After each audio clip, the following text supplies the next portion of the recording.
What even is going on with this episode? Grendiaper didn't seem to be such an interesting episode at first, but now after the official teaser, I'm hooked and I'm very curious to see what will happen. Before we begin analyzing all the scenes which we have, don't forget to like, share and subscribe because I'll keep you updated with all the news about Miraculous. So now let's get straight into the subject because there's a lot. We will analyze all the scenes which we have from all the teasers. There are 2 teasers in total and some release dates for the next episodes.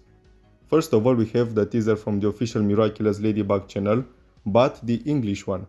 Because there are 2 teasers, one from the official English channel and another one from the French channel.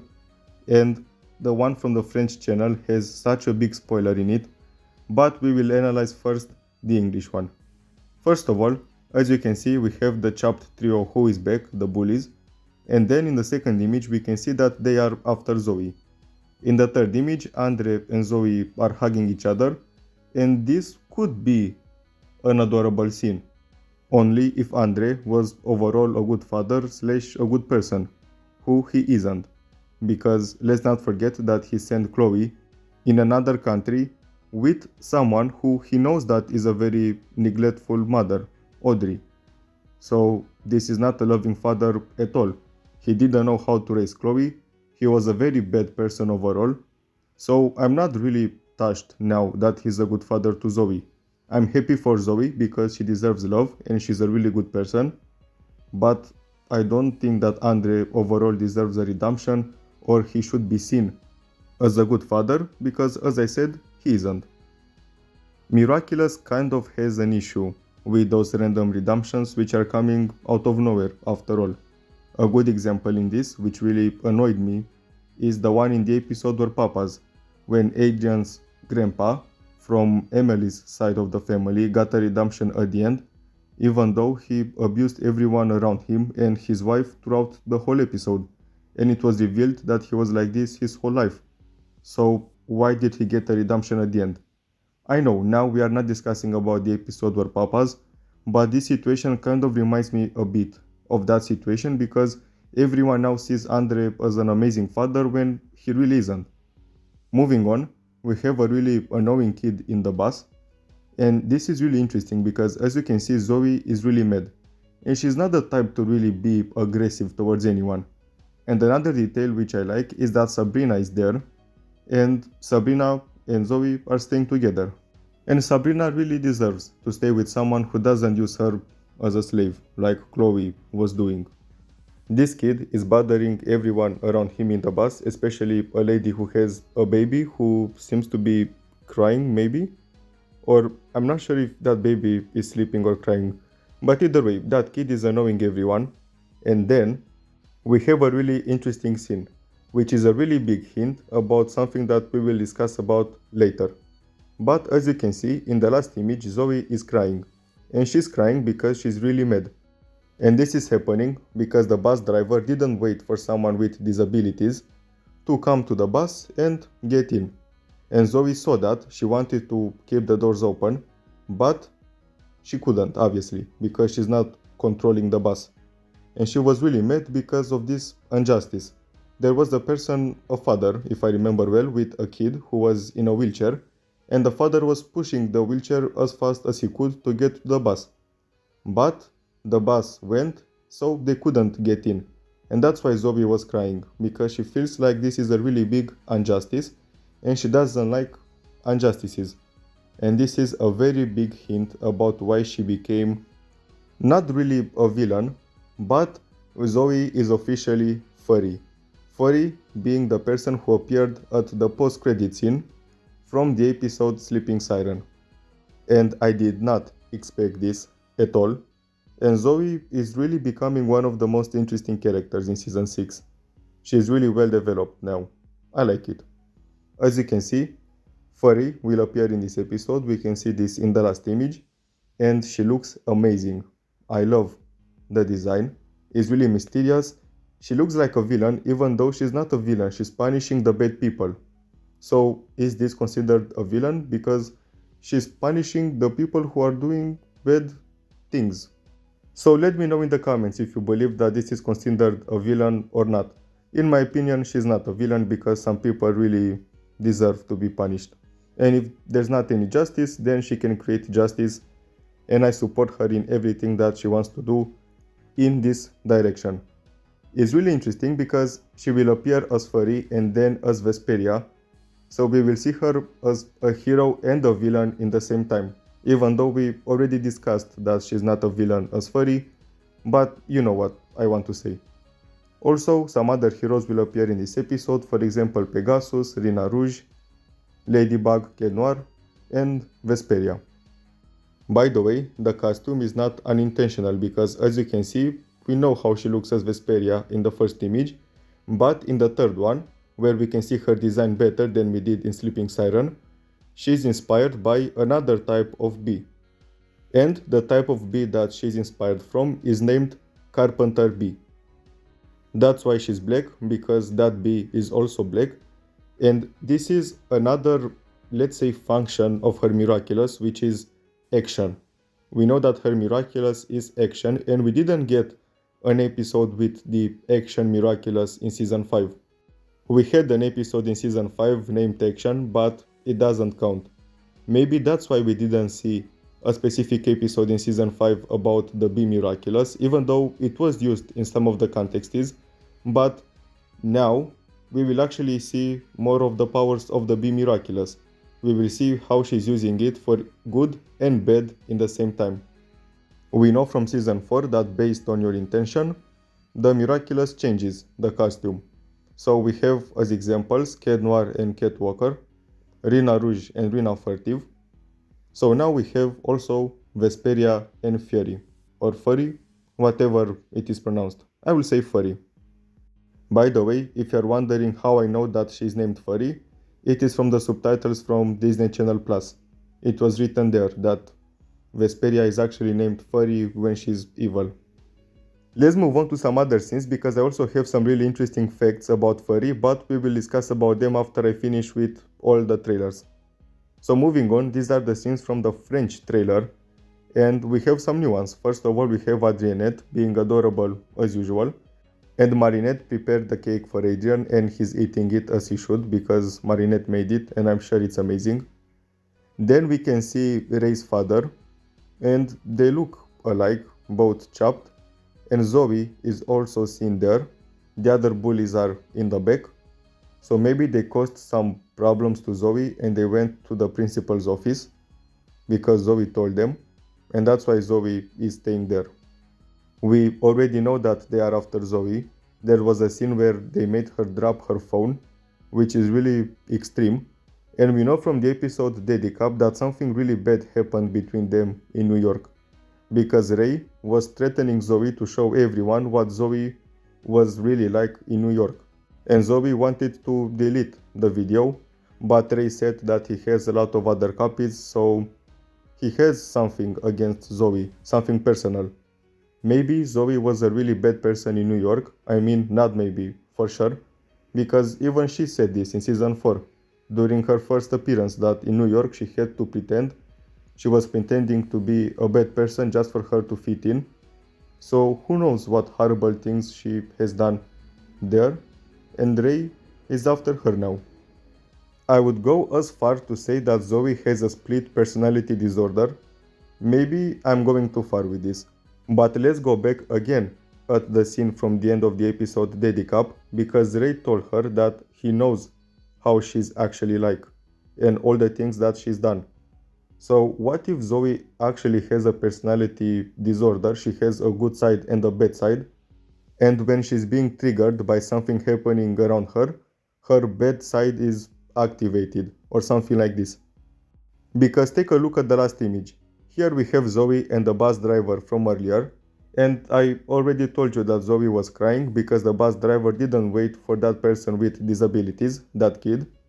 And now Zoe took the bus driver while being furry. And what she's doing is called action because she's taking action towards the people who are doing bad things. And her Miraculous is the action Miraculous. This is the concept of it.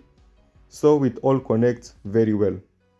She could also go as Vesperia and to explain to the bus driver why he shouldn't do this, for example to disabled people.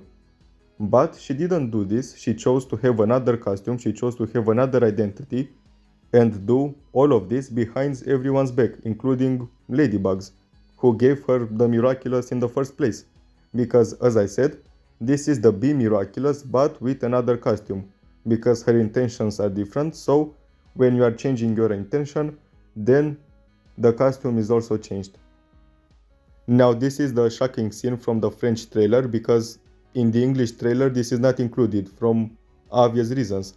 Someone for sure got in trouble because of this, because they posted another version of the teaser which was probably replaced by the teaser from the English channel that was supposed to be released everywhere. But they released probably the original which contained this scene, which spoils us the best plot twist ever. But anyway, now we know, so let's analyze and make some theories before the episode will be released. As you can see, this is obviously Zoe, we know this from her design. And she looks really badass in this costume, not gonna lie. I prefer it over Vesperia if I'm being completely honest. And I love the idea of Zoe having two sides, a good one and a bad one. Even though I told you already, I don't believe that what she's doing is really bad. This makes her a lot more interesting as a character, so everyone who's been saying that she's boring, what are you going to say now? Because she's becoming one of the most complex characters in the whole show. I mean, almost even more than the main characters. I told you earlier that I have a really fun fact about her design, so I will say it now, because now we will discuss about Zoe probably throughout the whole rest of this video. Her design as Furry is being inspired by Eagle from the New York special, and we know that Zoe was in New York before she came to Paris, and she mentioned in one of the episodes that she had only one friend. But besides this, it was revealed in, I'm not really sure where, but it was revealed somewhere that Zoe was friend with the Eagle in New York. So that's why she looks like this. Probably she was an inspiration for Zoe, and that's why she resembles so much Eagle's costume. I love the idea that both of them are undercover, you can't even tell if they are a boy or a girl, and this is really interesting because in that way the identity is even more preserved. And we know from the episode Sleeping Siren from the end again that Furry has an androgynous voice. I mean, it seemed like a boy's voice, but it also sounded like a girl who was trying to make a really deep voice. And that's really interesting again, because no one would know if it's a boy or a girl, and in that way it's impossible to tell that this is Zoe. Another really interesting detail is that throughout the episode Sleeping Siren, Zoe was nowhere to be seen. I really checked again the episode because someone pointed this out on Twitter and I was curious if it's true, and it was. If you are going to watch the episode Sleeping Siren again, you will notice that Zoe was nowhere. Before the akumatization, she was simply vanished. Now that it's all connected, it makes so much sense. And how did I not catch this? How did I not notice that Zoe was not in the episode Sleeping Siren with the other girls? Because she's part of the group, so it makes sense for her to be with them. But she wasn't. Only in that episode she wasn't, and then suddenly a mysterious figure appears and Zoe was nowhere to be seen, so it makes a lot of sense. How did I not catch this? As I was saying before, the concept of the Bee Miraculous is action, and Zoe is taking action towards the people who are doing injustices in Paris. An example being the bus driver who didn't wait for the disabled person, and then the bullies in the episode 6 because she went after them at the end.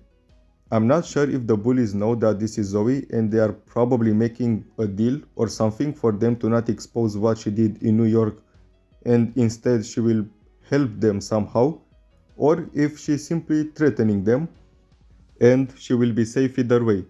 There was a hint in the episode Dedicap at the end during the post-credit scene because, as I said, Ray told Zoe something like, I know who you were in New York.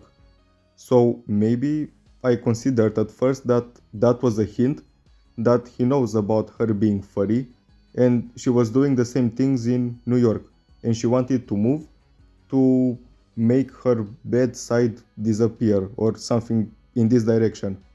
But she didn't have the Bee Miraculous then. which means that she couldn't have been furry in New York because she didn't have the Miraculous to use it to become furry. And this is, as I said, a carpenter bee, which is a black bee, which by the way is found a lot in America, so again it all makes sense so much. If you have been a subscriber to my channel and you have watched all my videos, you know that a couple of days ago I made an announcement about a theory about season 6 because a specific writer, Pierre Doublier, if I remember well that's his name, wrote some specific episodes of season 6 and he also said about which characters those episodes are. And we had the episodes Heart Fixer, Queen of the Dread Zone and Vampigami for the characters Luca, Mark and Zoe. So this is the Zoe episode now, Grendiaper.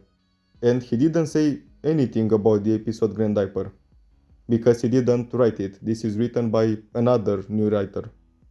And Thomas Astruc, the creator of Miraculous, said on Twitter that the order of the episodes is not relevant besides the last 3 episodes, which means that the episode Queen of the Dread Zone is actually very important and it needs to be watched as the episode 24 and it can't be released earlier.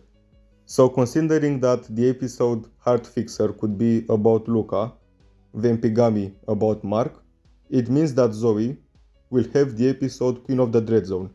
Zoe's family is really relevant to the plot and in my opinion Queen of the Dread Zone will be Audrey akumatized. We already know from the episode Noir, the episode 16, that Zoe and Chloe have a secret brother, and now we find out that Zoe is actually Furry, a secret villain, kind of villain, which makes things even more interesting and complex.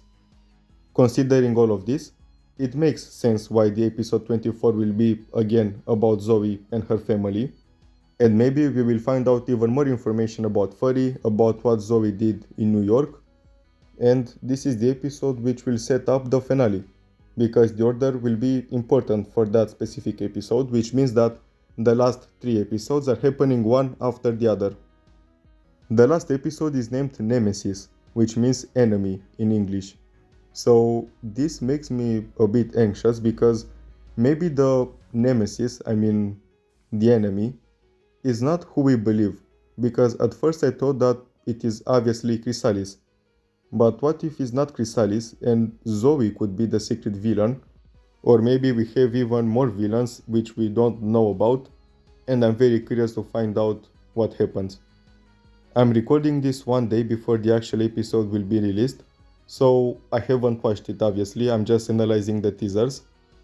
And I really hope that my theories will become true, and I'm really curious tomorrow to watch the episode and find out more about Furry and Zoe's intentions after all. But it makes sense that her Miraculous is action, and she's taking action towards injustice. That's a really cool concept and a really good use of the Bee Miraculous. Now we have a teaser from TF1 which was released on Sunday, if I remember well. And it's simply the akumatized villain who seems to be a baby who is throwing bombs, and that's the only power. I love that it's happening during the night, it makes the episode more mysterious, especially that Furry will be around, and Zoe will fight as Vesperia against this villain, so not only as Furry.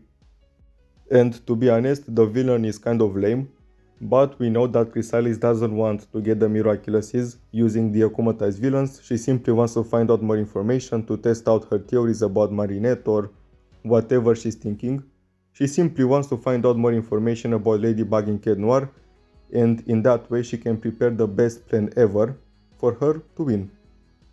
Maybe the akumatized villain is that annoying kid from the bus, or maybe baby August, who was akumatized in season 2 as Giant Titan, because this villain seems to be a baby akumatized. That kid from the bus was kind of a young teen.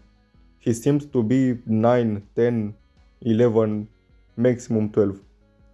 But that's not relevant, compared to what other things are happening in this episode, the akumatized villain is not so relevant.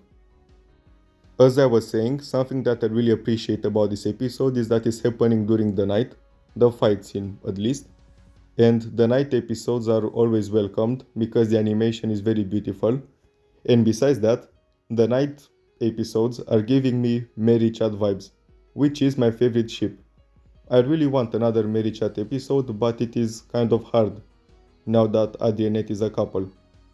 About the release dates of Season 6, we have like this. Grendiaper will be released tomorrow on 12 November by TF1 Plus Premium. Then Vampigami 1 week after that on 19 November. And Vampigami could be Mark's episode in my opinion. And then Reckless Driver on 15 November and Yaxi Goes on 22 November by Disney Channel USA, which means that we will finally get the English dub. And unless Glub decides to step in, we will not get any new episodes of Season 6 in this year, but we got a lot, so I'm really pleased.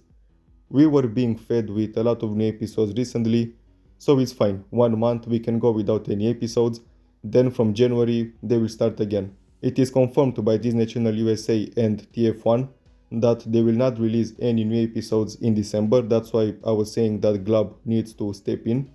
But Glub is also really back.